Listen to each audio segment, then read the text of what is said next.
Everyone, welcome back to my channel. বলো তোমরা সবাই কেমন আছো? আশা করি তোমরা সবাই খুব ভালো আছো, সুস্থ আছো। আমরাও খুব ভালো আছি। এখন থেকে আমি ব্লগটা স্টার্ট করছি। আমার চোখ মুখের অবস্থা দেখো, চুল টুল একদম উপরের দিকে এরকম করে তোলা, পাগলের মতো লাগছে। সকাল থেকে না মানে সারাক্ষণ কোলে কোলে ছিল। এবার স্নান টান করিয়ে রেডি করিয়ে খাইয়ে এক্ষুনি একটু ঘুমোলো। সেই যে সকালবেলা উঠেছে 6:30টার সময়, মাঝখানে 15 মিনিট মতো ঘুমিয়েছিল, দিয়ে আর ঘুমোয়নি।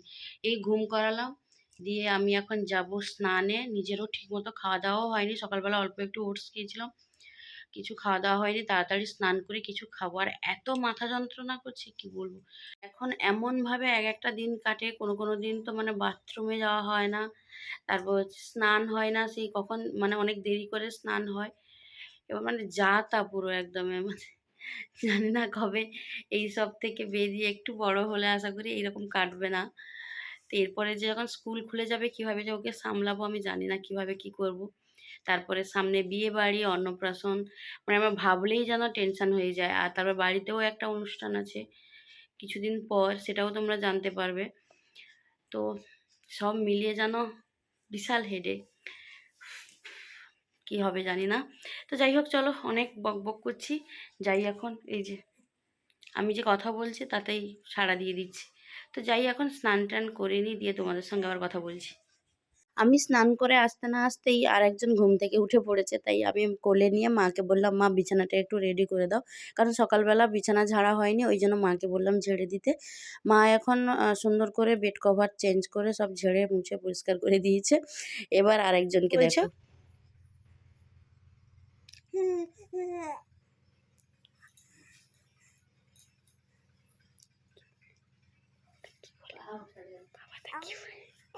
পাটা পাটা কোথায় যাচ্ছে? পাটা কোথায় যাচ্ছে তোমার? পাটা কোথায় যাচ্ছে? হুম, কোন দিকে চোখ?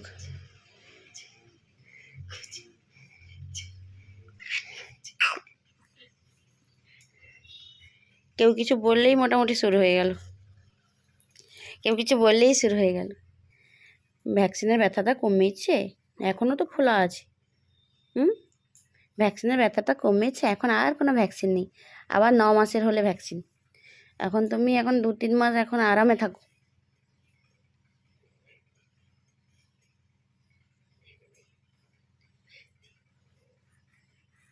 একটু রেডি হয়ে বেরিয়েছি, মাসির বাড়ি যাব। কেন যাচ্ছে ওখানে গেলেই তোমরা বুঝতে পারবে। তো চলো এখন যাওয়া যাক। আর আজকে একটু শাড়ি পরেছি, তো এই যে দাদা চলো, মন নিয়ে যাবে, চলো মোটরসাইকেলের পর্যন্ত সেদিক দিয়ে বাড়ি ঢুকে যাবে।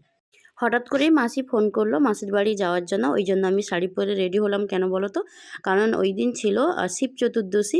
এবছর আমি বার করিনি, এই প্রথম হলো। আমি অনেক ছোট থেকে শিবের বার করতাম, কিন্তু এই ফার্স্ট এই বছর আমি বার করতে পারলাম না। কারণ যেহেতু বাবু আছে, সারাদিন না খেয়ে থাকতে পারবো না, আর ওই রকম বার করে লাভও নেই। আর এখন তো 6 মাস না হলে মন্দিরে গিয়ে পুজোও দেওয়া যায় না, তাই আমি কিন্তু বার করিনি। কিন্তু মাসির বাড়ি যাব, কারণ মাসির বাড়ির গ্রামের শিব মন্দিরে সবাই জল ঢালতে যাচ্ছে। এবার অনেকে এসে মাসির বাড়িতে আছে, তো ওইখানে গিয়ে চলো কি করি না করি সবটাই তোমাদের সঙ্গে শেয়ার করবো। সে শুধু উপর গাছ দেখতে পেলে গাছের উপরে দিকে রাখি থাকে। শাড়ি দাঁড়িয়ে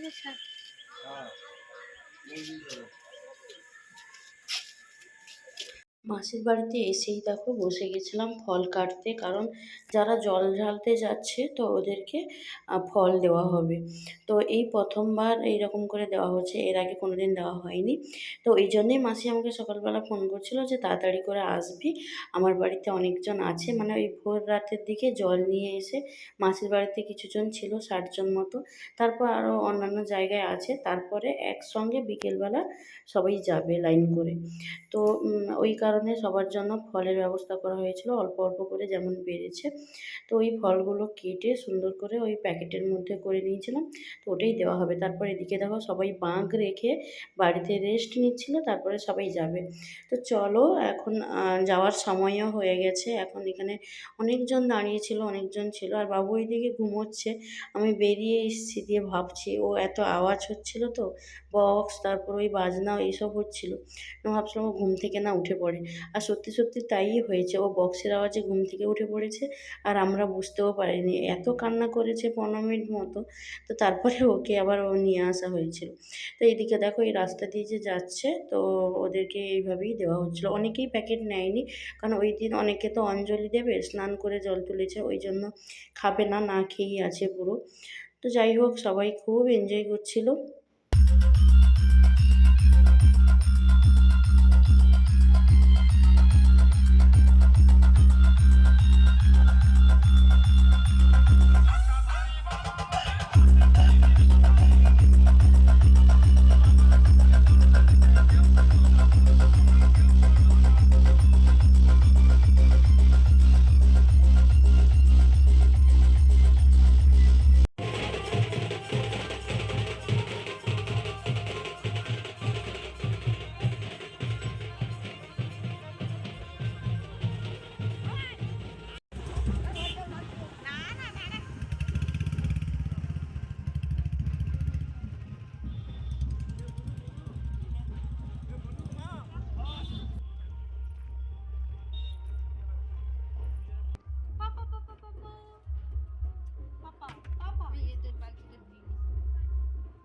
ওই দিন আর ভিডিওটা কন্টিনিউ করিনি, আমি কোনো রকম বার না করেই আমার শরীরটা খারাপ হয়ে গিয়েছিলো। তো ওই দিন আর ভিডিও কন্টিনিউ করিনি। তো পরের দিন সকালবেলা ঘুম থেকে উঠে ফ্রেশ হয়ে আবার শাড়ি পরে নিয়েছিলাম, কারণ বাড়ি চলে যাব। বিকেলবেলা বাড়ি যাওয়ার কথা ছিল ওই দিন আর যাওয়া হয়নি, রাতে থেকে গেছিলাম। তো পরের দিন সকালবেলা উঠেই বেরিয়ে পড়েছি। আর এদিকে মাসি যা সবজি বাগান থেকে যা সবজি ছিল ওইগুলো তুলে দিচ্ছিল। তারপরে এদিকে আমি ভাবলাম কিছু ফুল তুলে নিই, কারণ অনেক গাঁদা ফুল হয়েছিল, আর এগুলো নিয়ে গেলে মা পুজোতে লাগাতে পারবে। তো আজকে না গোপালকেও নিয়ে যাব, অনেক মাস হলো গোপাল মাসির বাড়িতে ছিল, তো এই জন্য গোপালকেও নিয়ে যাব। এত খারাপ লাগছে যে এখন গোপালকে সঙ্গে সঙ্গে রাখতেও পারছি না, এদিক ওদিক যাচ্ছে। তারপর ভাবলাম যে না, এরকম করলে হবে না, এরপর থেকে আমি গোপালকে সাথে সাথেই রাখবো।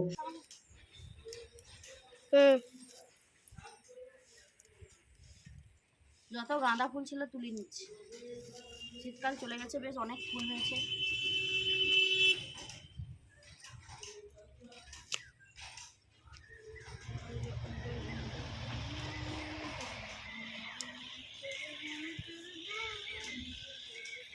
এই যে এত বড় বাগান দেখছো, সবজির বাগান, এটা পুরোটাই মাসি করেছিল।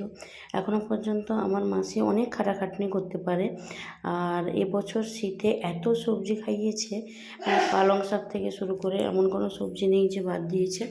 তো যাই হোক, এখন যা সবজি ছিল ওইগুলো দিয়ে দিয়েছে, তো ওইগুলো এখন নিয়ে বাড়ি যাব। আর ফুলও অনেক হয়েছিল, এখন তুলে নিচ্ছি, আমি যাওয়ার পরে মা বাড়িতে পুজো করবে। আর এইদিকে কাঁচা টমেটো তুলছিলাম, কাঁচা টমেটোর একটা রেসিপি তোমাদের সঙ্গে এর মধ্যে শেয়ার করব, খুব ভালো হয় খেতে, তো ওটা আমি শেয়ার করব। এখন আমি বাড়ি যাব, আর আজকের ব্লগটা এখানে এন্ড করলাম। আবার একটা নতুন ব্লগের সঙ্গে তোমাদের সঙ্গে দেখা হবে। তো সবাই খুব ভালো থাকো, সুস্থ থাকো, আর যদি ব্লগটা ভালো লাগে please do like, comment and subscribe. এখনও পর্যন্ত আমার চ্যানেলটা যারা সাবস্ক্রাইব করোনি, প্লিজ চ্যানেলটাকে সাবস্ক্রাইব করে দিও, এইভাবে পাশে থেকো।